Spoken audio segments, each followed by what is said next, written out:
여러분 잘 지냈어요? 드디어 우리가 기다리던 날이 내일로 다가왔네요. 좋은 일 있겠죠? 내일 오후에 특별 영상 꼭 올릴 수 있을 거라 믿어요. 월요일에 예고한 대로 보비와 만들어가는 세상 이 코너는 오늘까지 하려고요. 가끔 특별한 에피소드가 있으면 보비의 일기로 찾아올게요. 이제 제가 며칠 전 토요일부터 있었던 얘기를 해볼게요. 아침을 먹으려고 냉동실 문을 열었어. 뭐든 차근차근 해야 되는데 성격이 급한 나는 또 일을 저지르고 말았어. 아이 아파 죽겠네. 냉동실에서 유리 밀폐 용기 하나가 내 발등으로 떨어지고 말았어. 너무 아파 잠시 쭈그리고 앉아있다. 정신을 차리고 발을 살펴보기 시작했지. 빨갛게 됐네. 난 항상 이런 식이야. 성격이 급해서 툭하면 지나가다 부딪히고 어느 때는 문을 다 열기도 전에 몸이 먼저 나가 문에 끼어 다치기도 하고 말이야. 어찌되었건 그릇도 안 깨지고 다행이었어. 밥이나 먹자. 그리고 저녁 먹고 산책도 하고 저녁까지 정상적인 생활을 했어. 저녁에 영상을 만들고 있는데 갑자기 발가락이 움직이지 않고 통증이 오는 것을 느꼈어. 왜 아픈 거야? 난 발을 살펴보았지. 어? 여기가 왜 빨갛지? 생각해보니 아침에 유리 밀폐 용기가 떨어진 자리지 뭐야? 부었네? 잠이나 자러 가자. 불을 다 끄고 침대에 누웠지. 그런데 하루 종일 멀쩡했던 발등이 잠을 잘 수 없을 정도로 욱신욱신거리며 통증이 오는 거야. 새벽에야 잠이 들었어. 한 4시간이나 잤을까? 일어나 걸어보니 발바닥에 뭔가 두툼하게 붙어있는 느낌이 들고 걸을 때마다 아팠어. 병원을 가야 되나? 난 사실 병원을 잘 안 가. 솔직히 이것저것 약 알러지의 부작용까지 심해서 감기가 들어도 약을 잘 못 먹잖아. 그래서 병원 가도 별 특별한 조치를 못할 때가 많아. 웬만하면 병원 가기를 꺼리지. 한두 시간 지나니 붓기는 빠지지 않았지만 발가락은 움직일 수 있고 점점 호전되는 느낌이 들었어. 캐나다 큰딸과 통화를 하며 이런 얘기를 했지 뭐야. 병원을 가라고 성화를 하네. 그냥 시간 지나면 난다고 해도 막무가내였지. 사실 큰딸은 나를 닮았는지 아주 집요해. 한 예로 초등 저학년 때 이사를 하면서 친할머니가 사준 미니 게임기가 고장이 나서 버린 적이 있었어. 고장 났으니 가지고 놀지도 않아 버렸지 뭐야. 그런데 몇 달이 지났을까? 갑자기 그 게임기 어디다 뒀냐고 하는 거야. 버렸다고는 못하고 난 모르겠다고 시치미를 뗐지. 이사하며 어디 갔는지 모른다고.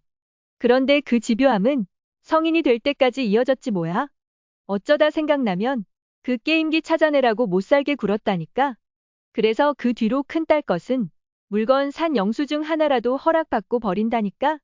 내가 괜히 또 큰딸에게 아프다고 얘기를 했구나 하는 후회를 했지. 오늘은 일요일이니 내일 일어나서 조금이라도 아프면 그때 병원을 가겠다고 약속을 했어. 다음 날이 되었지. 붓기는 전혀 가라앉지 않았어. 하지만 걸을 때 통증은 전날보다는 덜했어. 하지만 약속을 했기에 가야만 했지. 아침을 먹고 점심시간이 되기 전에 다녀와야겠다는 생각에 설거지도 못한 채 급히 나가 병원을 갔지. 엑스레이를 찍으라고 하네. 엑스레이 찍고 나서 왜 이리 대기 시간이 긴 거야? 지루해 죽겠네. 드디어 이름을 불러 들어갔지. 엑스레이 상은 안 나오지만 실금이 갔거나 인대가 다쳤을 수 있으니 깁스를 하라는 거야. 그런데 나보고 엄지발가락 쪽은 안 아프냐고 하네.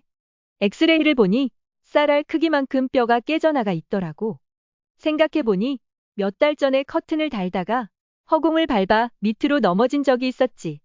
내가 영상에서도 말한 적 있었지? 그때 여기저기 까지고 엄지발가락이 꺾이며 엄청 아팠거든. 엄지발가락 부위가 많이 부었었고 처음 며칠은 건드리지 않고 가만히 있어도 욱신거리고 많이 아팠지. 그런데 며칠 지나니 그 부위를 건들지 않으면 생활하는 데 지장이 없어서 병원도 안 갔었지. 그리고 2달 정도 지나 다 나았던 것 같거든. 근데 그때 뼈가 깨져 나간 것이었지 뭐야. 일단 그건 지난 문제니까 지금 발등 부은 것에 집중해야 하지 않겠어? 먼저 아이스팩으로 냉찜질을 하고 레이저로 한 10분 정도 쏘이더라고. 그 다음에 깁스를 해준다고 의자에 앉으래.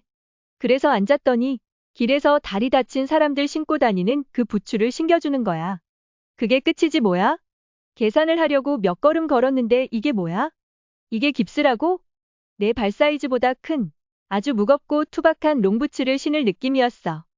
공간이 남아 발은 막 움직이는 데다 신발이 무거워 발이며 다리가 힘들었어. 그걸 신고 다니면 멀쩡한 다른 부위까지 문제가 생길 것 같았어.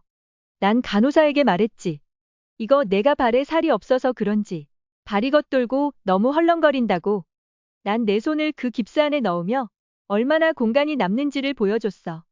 차라리 운동화 신는 것이 더 발을 고정시켜주는 것 같다고 했지.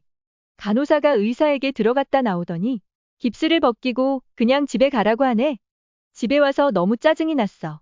아이스팩이야 집에도 있는 거고 그 레이저 잠깐 쐬었다고 달라진 것도 없고 병원에서 1시간 반이나 지체하며 낭비한 4시간이 아깝고 너무 화가 나는 거야.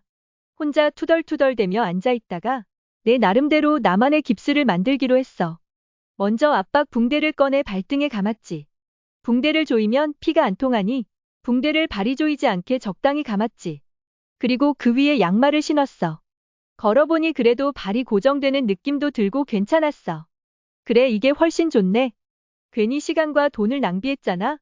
그러다 다시 마음을 고쳐먹었지. 그래도 딸과 약속은 지켰잖아. 그리고 뼈가 부러지지 않은 것은 확인했으니 그것으로 된 거 아냐? 내가 너무 말라 비정상이잖아. 여러분 잘 들었어요? 제가 설교에서 들은 좋은 얘기 하나 해줄게요. 불평과 원망은 전염된다고 하더라고요.